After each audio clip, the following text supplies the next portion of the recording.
After my latest video on Infinity Nikki's Backlash, Infold finally stepped forward with an apology and compensations.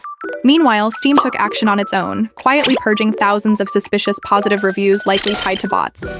But things didn't stop there. PS5 players reported losing paid rewards due to a broken launcher with no compensation. And now, even Love and Deepspace is catching heat for silently raising outfit prices. So, with controversy stacking up, what lies ahead for Infold, Papergames, and the titles that operate under their name? Recently, on May 17, 2025, Infinity Nikki dropped an announcement issuing an apology and compensation. The dev team acknowledged the unstable launch of version 1.5, citing poor pre-release preparation and technical issues. As a result, the update has been extended until June 12th, with version 1.6 now planned to release on the same day. They also clarified that Threads of Reunion hasn't been removed, it's still in development. To address ongoing concerns like performance, story pacing, and platform stability, including PS5, the team is planning system improvements and launching a new feedback program called the Mirrorland Roundtable. To make up for the issues in version 1.5, players will receive 120 diamonds and 1 energy crystal per day from June 5th to 12th, totaling 960 diamonds and 8 energy crystals overall. But in the announcement, they didn't mention the biggest complaints many of us had: the increased pity, the awful monetization of the dying feature, or even the disappearing currency and the poor response from their customer support team. And just as trust was fading, console players got hit with another issue. A user on Reddit reported that as a PS5 player, they lost their monthly pass rewards because the launcher wouldn't open, and there were no official warnings or fixes shared in time. The only info came from other players on Reddit and Twitter, and to make it worse, they received the game's apology email on the same day as the apology letter. Customer service responded by saying that missed rewards due to login issues won't be compensated, and that players should try another device next time.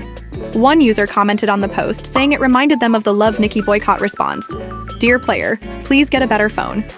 A few days later, the user gave an update. They initially wanted to post something positive, thinking the situation was just a misunderstanding. But after receiving a second email demanding a response within 12 hours, despite support taking days to reply, they were frustrated.